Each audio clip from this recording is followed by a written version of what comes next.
Assalamualaikum warahmatullahi wabarakatuh. Sahabat semuanya yang dirahmati Allah Subhanahu wa taala. Lanjutan kitab Aqidah Islamiyah tentang baqa dan dalilnya baqa. Bismillahirrahmanirrahim. Sin soal ma ma'nal baqa'i wa ma daliluhu. Bermula apa itu arti baqa dan apa itu dalilnya baqa? Apa arti baqa yang wajib bagi Allah Subhanahu wa taala dan apa dalilnya?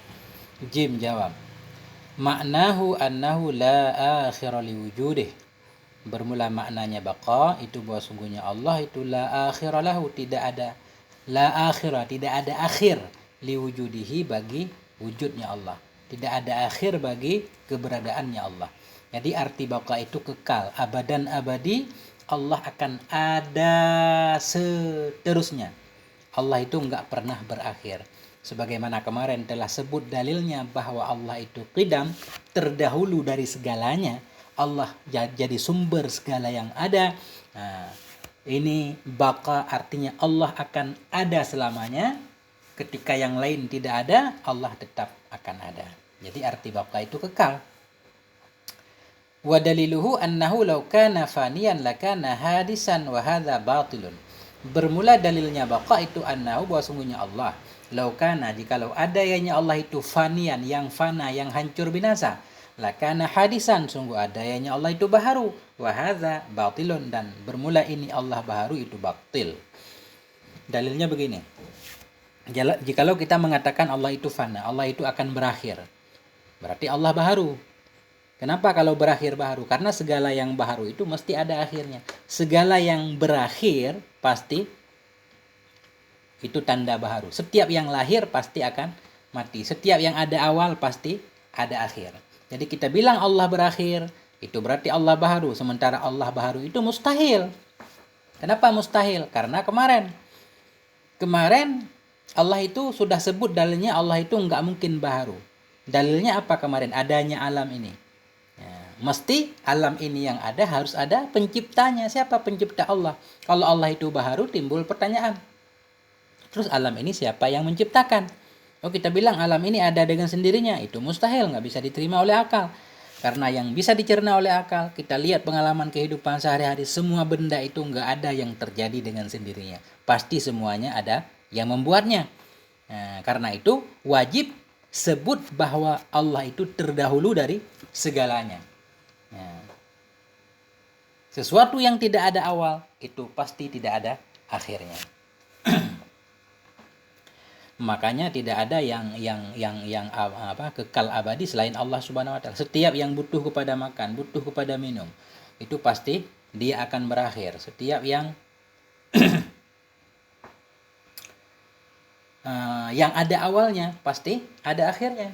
Malaikat sekalipun yang nggak butuh makan, nggak butuh minum, tetap ada akhirnya. Karena malaikat itu ada selama diadakan oleh Allah. Pada akhirnya malaikat itu akan diwafatkan semuanya oleh Allah Subhanahu wa ta'ala. Qala ta'ala, berkatalah oleh Allah Subhanahu wa ta'ala dalilnya, kullu syai'in halikun illa wajhah. Bermula segala sesuatu itu hancur illa wajhah, kecuali wajahnya Allah. Nah, firman Allah dalam Al-Quran, semua akan hancur kecuali wajah. Arti wajah di sini zatuhu, kecuali zatnya Allah Subhanahu wa ta'ala. Ini majaz. Jadi ulama Asy'ariyah menyatakan bahwa wajhahu ini adalah zatnya Allah. Bisa kita buka semua tafsir, itu pasti artinya segala sesuatu bahkan hancur kecuali Allah Subhanahu wa ta'ala. Kenapa Allah tidak akan binasa? Karena keberadaan Allah itu tanpa ilat dan alasan. Beda dengan keberadaan alam semesta. Segala sesuatu selain Allah adanya itu terikat dengan adanya Allah. Keberadaannya itu mustafidah, diambil dari keberadaan Allah. Artinya hasil dari ciptaan Allah Subhanahu wa ta'ala. Jadi kesimpulannya, baqa artinya kekal Allah abad dan abadi, selama-lamanya. Allah tidak akan pernah berakhir. Selain Allah semuanya akan berakhir pada waktu yang telah ditentukan oleh Allah Subhanahu wa ta'ala. Lanjut, sin. Soal, ma ma'nal mukhalafati lil hawadisi wa ma daliluha. Bermula apa itu arti dari mukhalafah lil hawadis? Berbedanya Allah bagi segala yang baru. Wa ma daliluha, dan apa itu dalilnya mukhalafah? Apa arti mukhalafah? Allah berbeda dengan makhluk, apa artinya? Wa ma daliluhu, dan apa dalilnya? Jawab. Jim jawab, maknaha bermula maknanya mukhalafah itu annahu ta'ala la yushabihuhu makhlukun. Itu bahwa sungguhnya Allah Subhanahu wa taala itu tidak menyerupai akannya Allah makhlukun oleh makhluk apapun. Arti Allah berbeda dengan makhluk, Allah tidak sama dengan apapun. Apapun yang bisa kita bayangkan, apapun yang bisa kita hayalkan, Allah tidak seperti itu. Apapun yang ada dalam pikiran kita, baik bentuk, ukuran, segala macam, semuanya itu Allah tidak seperti itu. Wa daliluha, dan bermula dalilnya mukhalafah itu annahu law syabaha makhlukan lakana hadisan mislahu wa hadza batilun. Bermula dalilnya mukhalafah itu bahwa sungguhnya Allah law syabaha. Jikalau menyerupainya Allah makhlukan akan makhluk, lakana sungguh adanya Allah itu hadisan baharu mislahu sepertinya makhluk. Wa hadza batilun, dan bermula ini itu batil. Jikalau kita mengatakan bahwa Allah itu menyerupai makhluk, Allah menyerupai makhluk, makhluk baru, berarti Allah juga baharu seperti makhluk. Kita bilang Allah baharu seperti makhluk, mustahilun, batal. Karena sudah sebut dalilnya bahwa Allah itu dahulu, baqa, dahulu, ada sebelum segalanya ada. Sementara makhluk itu baharu, buktinya dia datang, tumbuh, menghilang, dan pergi. Qala ta'ala, berkatalah Allah Subhanahu wa ta'ala, laisa kamitslihi syai'un wa huwas samiul basir. Laisa kamitslihi, tidak adalah kamitslihi seperti misalnya Allah. Jadi kalau kita baca dalam tafsir, kamis itu kaf itu huruf jar ziyadah, tujuannya untuk menguatkan. Nah, jadi artinya laisa misluhu, tidak adalah misalnya Allah. Laisa kamisli, tidak adalah sepertinya Allah itu syai'un, sesuatu apapun, wa huwas samiul basir, dan Allah itu maha mendengar lagi maha melihat. Dari dalam Al-Qur'an Allah menyatakan tidak ada apapun yang menyerupai Allah.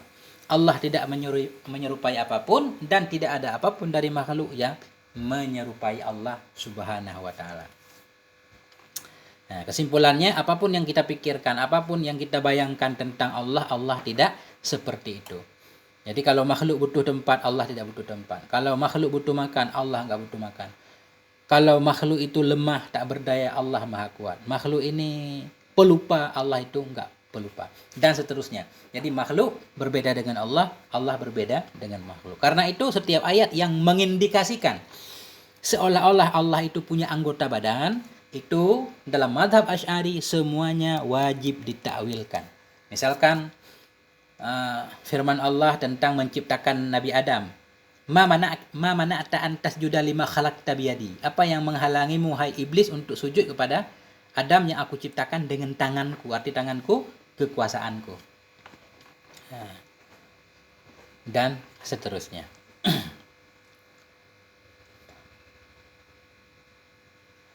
Ya, mungkin sampai di sini dulu dua-dua.